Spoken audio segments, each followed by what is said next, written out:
tumalon ata dito yan. Biglang nawala. May bakas o bago lang. Yan siya dumaan. Grabe. Napakasukal pa naman dyan. Iikutan natin doon banda.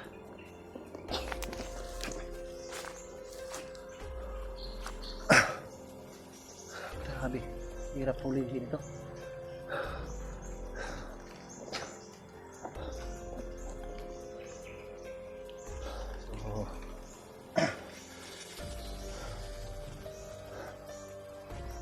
Pakisuyo mga tol, no? Pakishare ng video ito.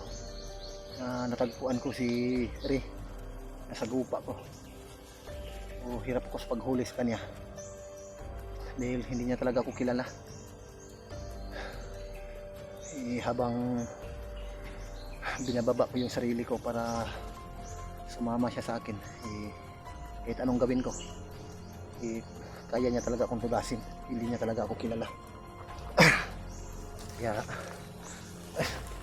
napilitan akong barilin din siya.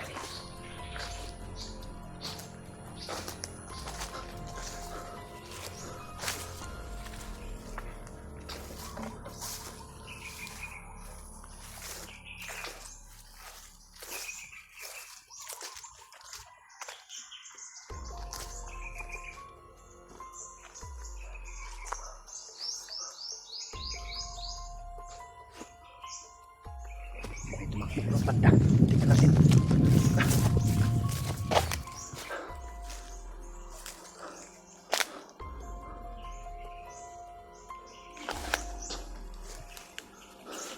Grabe. Biglang nawala.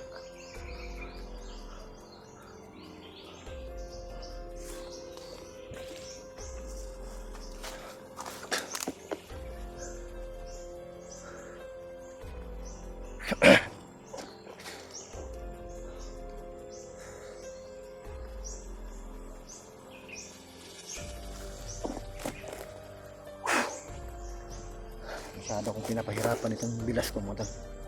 Ayaw talaga magpahuli. So ito yung ginagawa ko ngayon para mahuli ko siya.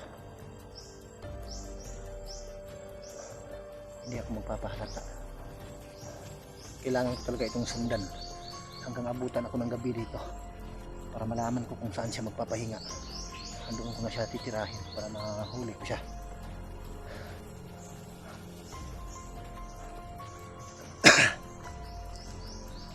Hindi ko pa na may mga text message at tumatawag sa akin na hindi ko nasagot. Pasensya kayo ha, dahil nasa critical na kalagayan ako. Habang tumatawag kayo, nasa labanan ako mga tol, kaya hindi ko nasagot yung mga tawag ninyo, yung mga mensahe ng mga kasamahan ko. Hindi ko pa nabasa. At lalong lalo na sa ating mga mahal nating taga-subaybay o taga-panood, hindi ko pa nabasa yung mga mensahe ninyo. Dahil ngayon lang ako nag-video, dahil hindi ako makapag-focus kapag mag-video ako. Minabuti ko na lang na hindi mag-video para mabilis ako makakilos. So, abangan nyo lang yung mga upload ko.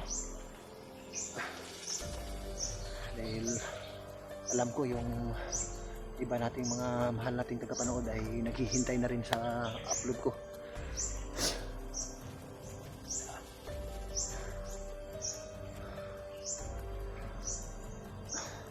So kung gusto niyo tumawag, grabe, nahilo talaga ako. Bukas pwede niyo akong tawagan. Huwag lang sa ngayon dahil critical yung ano ko ngayon, sitwasyon ko dito. Sinusubaybayan ko talaga itong minamanmanan ko talaga itong bilas ko.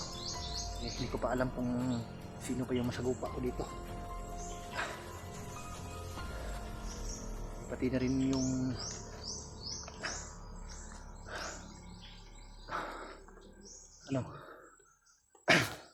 yung mga kasama ko, hindi ko natingnan yung mga nila, nagkataon na na si Remart lang talaga yung nabasa kong mensahe niya na humingi sa akin ng tulong dahil nasa critical na kalagayan si Remart. So hindi inaasahan, maraming mga tauhan si Ray na nasa gupa ko, yung pilas ko. Grabe, hindi muna ako aalis mga tol. Kailangan ko muna magpahinga, nahilo talaga ako, sobrang sakit na talaga ng ulo ko.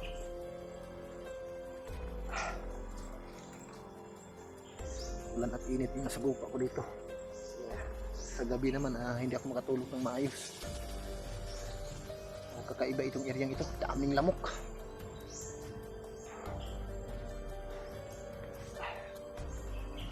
Ate, gutom na.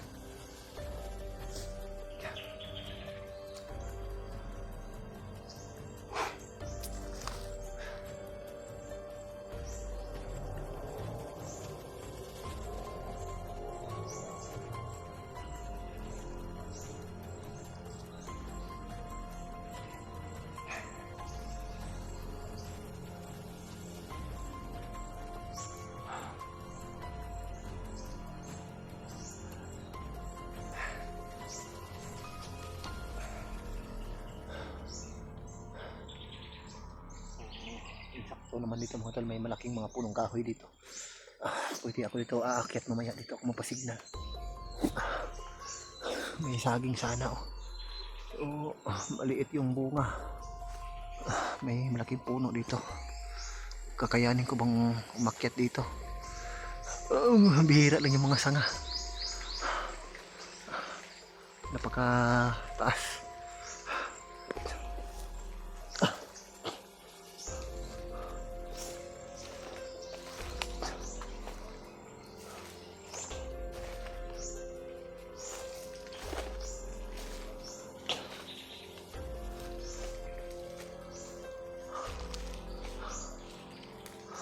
Ayun, mas mabuti ito na lang yung punong kahoy na aakyatin ko mamaya.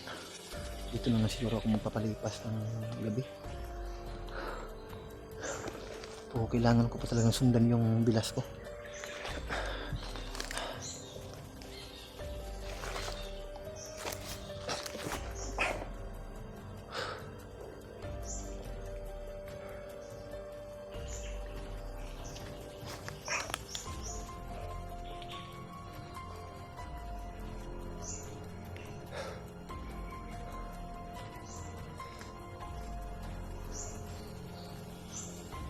So, kinababahala ko ngayon mga tol.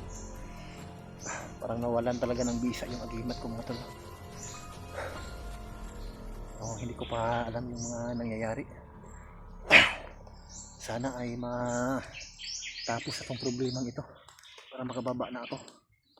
Kailangan kong talagang bisitahin ulit sa tatang doon.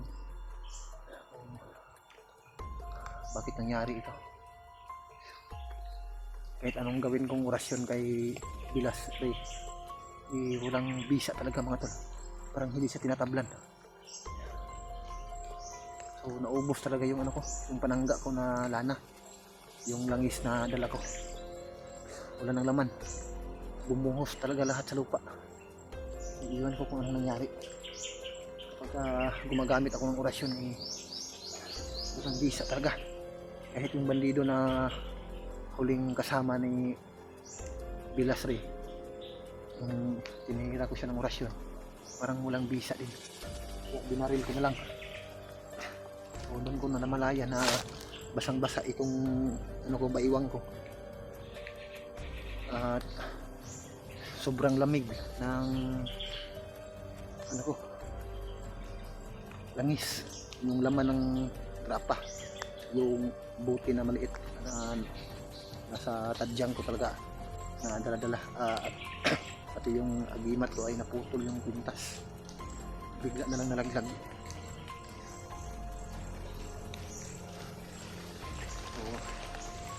So yun ang kailangan kong alamin.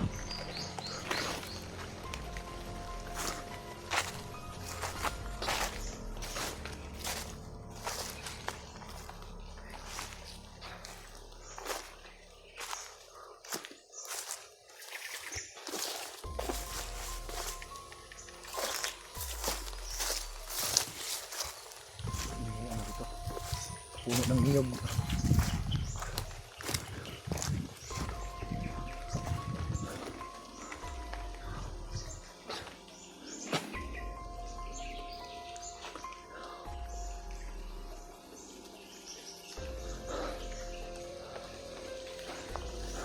So, aabangan ko yung bilas ko dito mga tol. Diyan siya kasi pumasok. Yan. Lumusob yung bilas ko dyan. Papunta doon. So, hinahanap ko yung pwede kong daanan. So, hindi yan ano dyan. Hindi yan makatiis dyan kasi may tubig.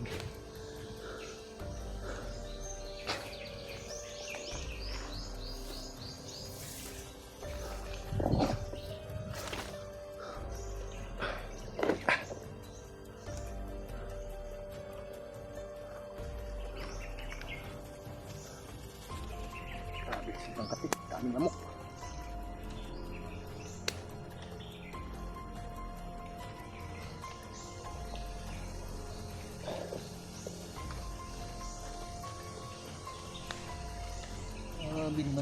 Biglang nawala.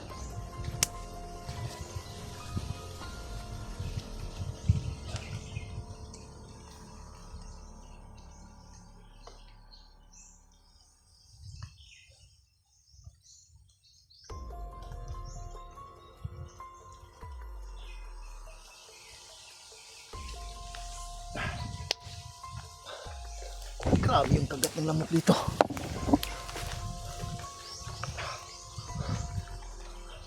Grabe, napakataas pala dito. Kanina ko pa ito yung ikot-ikot ba. Inaabangan ko yun. Dito din yun lalabas.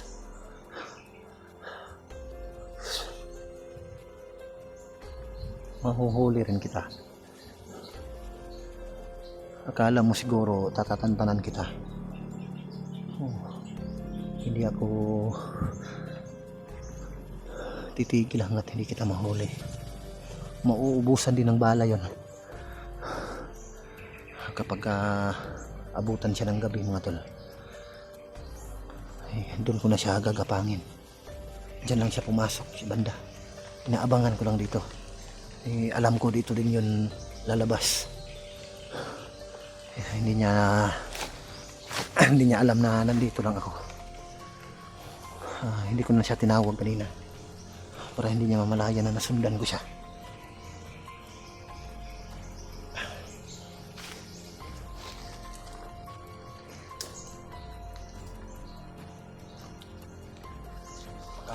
Lalim pala dito. Para ako nang hunting ng ano dito mga baboy ramo nag-aabang lang. Lulusubin ko na kaya.